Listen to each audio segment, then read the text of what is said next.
Mas o que nós...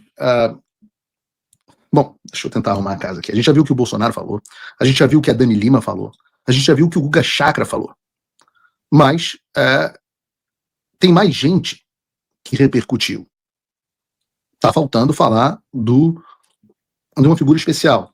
O meu amigo oculto vamos ver se vocês acertam no chat, bandido, ex-condenado, gosta de cachaça, gosta de impostos, ama um ditador, ama um terrorista, e na semana passada estava ele criticando o processo da justiça de um determinado país, pedindo para um aliado político ser solto.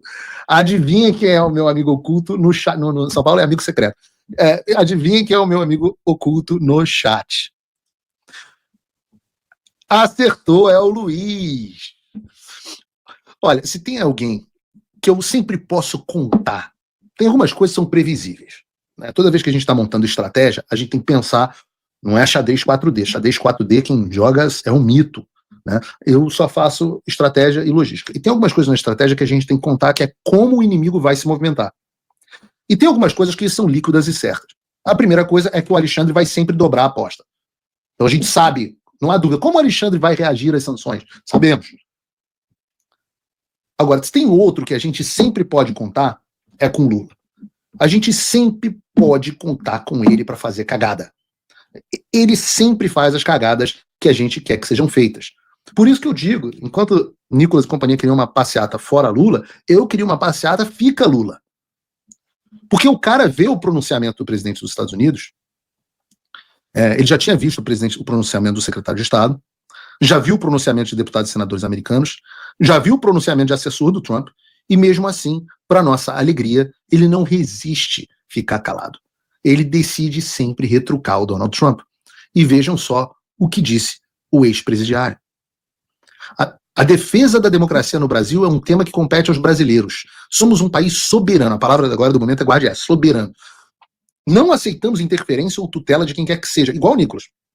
Possuímos instituições sólidas e independentes. Ninguém está acima da lei, sobretudo os que atentam contra a liberdade e o Estado de Direito. Pior, eu sempre tive, volto a dizer, eu sempre tive o seguinte posicionamento: antes de fazer uma nota meia boca, sem conteúdo nenhum, e que prejudica a sua posição e ficar calado, o melhor era ficar calado.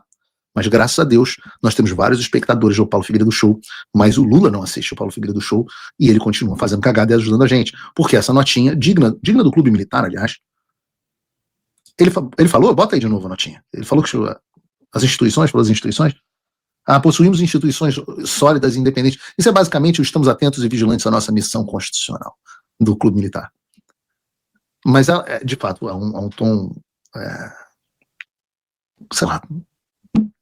Primeiro, ele fala que o Brasil é um país soberano, o que é ridículo por si só. Depois ele fala que não aceita interferência ou tutela por quem quer que seja. E no fim ele afirma que o Brasil tem instituições sólidas, independentes, dizendo que ninguém está acima da lei. Então eu quero só passar por alguns pontos dessa fala para a gente ter certeza de que a gente não conseguiu destrinchar essa declaração, né? O Brasil é soberano, essa é a palavra do momento, soberania. O Brasil é soberano. Eu pergunto o seguinte a vocês: é possível um país ser soberano quando a população quer uma coisa e um tirano oprime a sua população? O Brasil é soberano ou o Alexandre é soberano?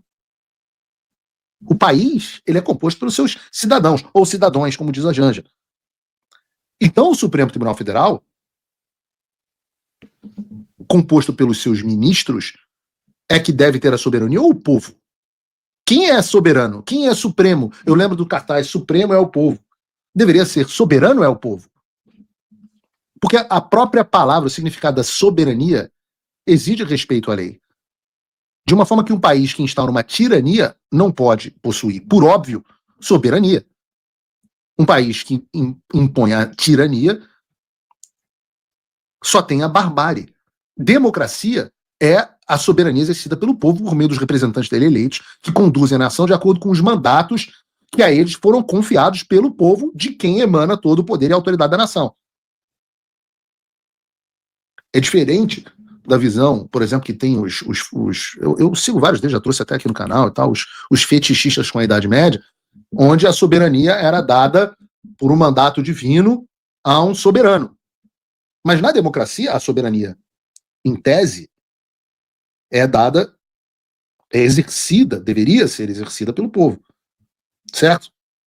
Se alguém não está acompanhando no chat, me diga. E eu posso afirmar, o Brasil não é um país soberano. Nós elegemos nossos representantes políticos, e os representantes se reúnem e discutem por meses legislações, emendas à Constituição, se articulam para que elas sejam aprovadas, aprovam. Em vez de nós vermos essas legislações e emendas à Constituição serem implementadas, o que nós enxergamos? Nós vemos um Supremo Tribunal Federal anulando a soberania ou a vontade popular e derrubando as pautas aprovadas com tanto esforço pelos representantes do povo no Congresso Nacional. Ou pior, criando legislações que não foram discutidas ou aprovadas pelo povo através do Congresso. Foi exatamente o que aconteceu, por exemplo, com a PEC do voto impresso. O Congresso Nacional aprovou a emenda constitucional com apoio de mais de 400 congressistas.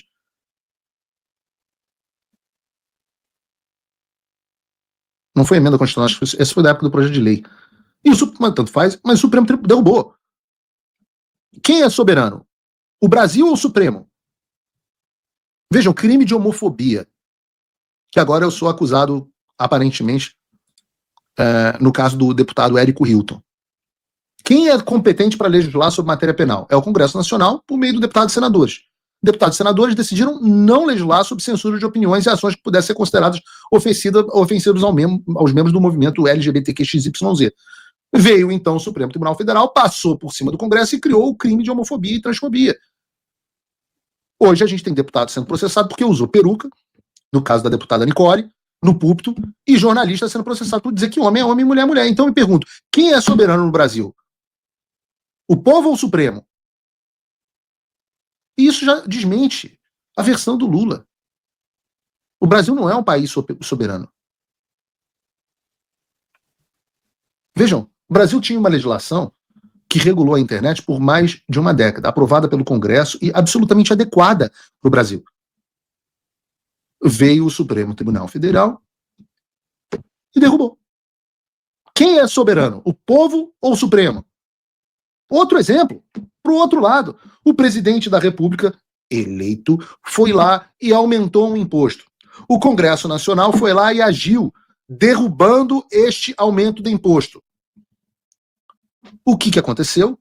Com uma caneta, um ministro do Supremo Tribunal Federal, o tirano Alexandre de Moraes, foi lá e derrubou os dois atos, ou do Executivo e do Legislativo. E eu pergunto a vocês, me respondam no chat, quem é soberano?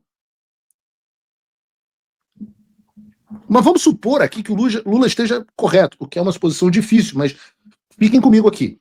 E que esse tipo de ação que a gente tem feito nos Estados Unidos viola a soberania do Brasil.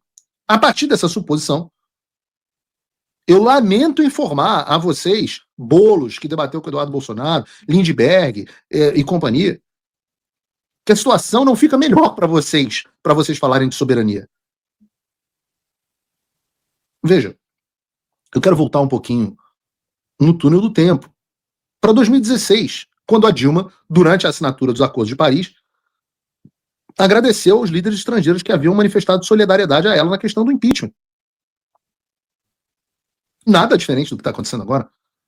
Alguns dos líderes que manifestaram apoio a Dilma foram os presidentes do Uruguai, da Bolívia, da Venezuela, do Equador, o secretário-geral da OEA, Luiz Almagro. Durante os meses de abril e maio de 2016, vários líderes da América Latina também condenaram o processo de impeachment contra Dilma. O Ernesto Samper, o secretário da Unasul, Luiz Almagro, de novo, o secretário da OEA, eles questionaram. Os governos da Bolívia, do Equador, da Venezuela, de Cuba, de El Salvador, também criticaram. Lembra da história? Era um golpe.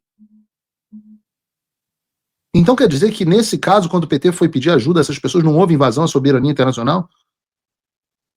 Com um líder estrangeiro classificando como golpe um processo que é previsto na Constituição e que seguiu todos os requisitos legais? Nesse caso, não era interferência estrangeira.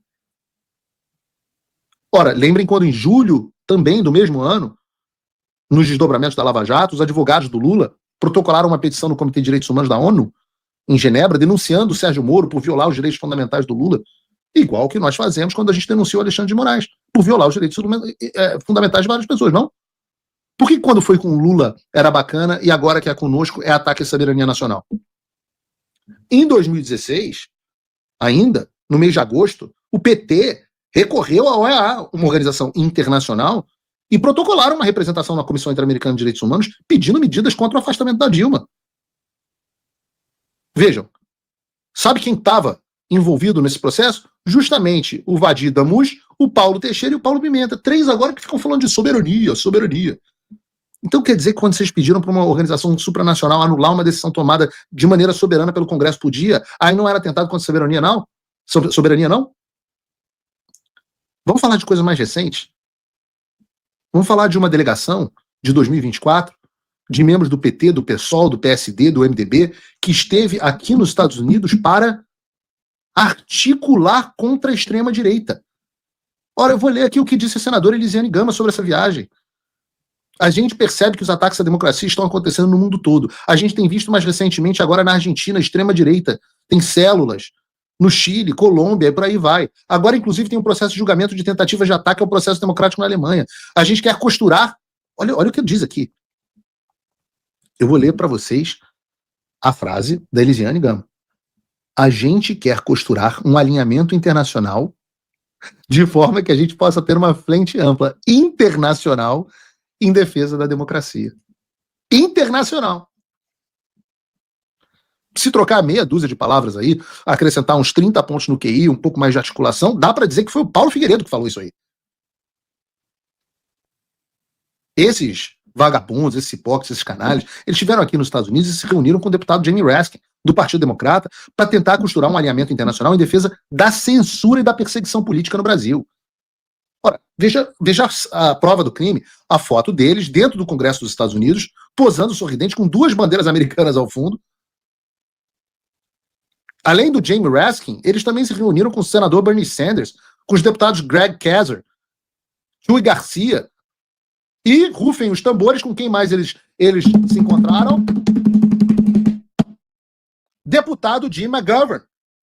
Aquele mesmo que não queria me deixar falar durante a audiência na semana passada, na Comissão de Direitos Humanos do Congresso dos Estados Unidos. Ora, não sei, acho que o João não pegou aqui na pesquisa. Se voltar no tempo, tem as ações deles em 2022, inclusive com um senador que acabou preso por tráfico de influência internacional, corrupção internacional, senador, corrupção e PT, porra, é óbvio que é quase que um caso de amor, devem ter se encontrado e transado, de tanta ligação que teve esses caras. Bem que, porra, transar com essa turma de canhões é complicado. Mas o Bob Menendez também não vai, não chega a ser muito bonito. Mas, seja como for, o fato é que agiram para, na época, pedir a extradição do presidente Bolsonaro. Sabe qual é a diferença? Eu vou contar para vocês. Eu devia ter pego esse tweet. É um post antigo do Olavo de Carvalho, onde ele fala assim: nós temos que usar todos os truques da esquerda contra ela mesma. E vocês têm um enorme problema. Eu, de fato, passei muitos anos sob aprendizado e tutela do professor Olavo de Carvalho. E eu aprendi. E o que eu estou fazendo com vocês é exatamente o que vocês fizeram conosco. O que o Eduardo Bolsonaro e eu estamos fazendo com vocês é exatamente o que vocês fizeram conosco. A diferença é que nós fazemos em defesa do bem, da liberdade, da democracia. E vocês fazem em defesa da censura e do projeto de poder de vocês, da ditadura de vocês. Só que nós somos mais competentes. E aí, vocês que contam com um caminhão de dinheiro, uma agência de lobby irregular nos Estados Unidos, etc., etc., não conseguiram tudo o que querem. O esforço de vocês não tem dado tão certo. E o nosso tem. E é por isso que vocês estão tentando criminalizar esse debate. Daí vem a ideia mentirosa, por parte desses apoiadores de ditaduras terroristas, de que o que nós estamos fazendo fere a soberania nacional. Então não, o Brasil não é um país soberano. Soberano é o Supremo Tribunal Federal. É a nossa luta para que o poder saia dos burocratas não eleitos e retorne para onde ele pertence, para o povo. E mesmo que o Lula estivesse correto em dizer que o que nós estamos fazendo fere a soberania nacional, ora, eles fizeram muito mais do que isso. Não aceitamos interferência ou tutela. Será que o Brasil não aceita interferência de quem quer que seja, Lula?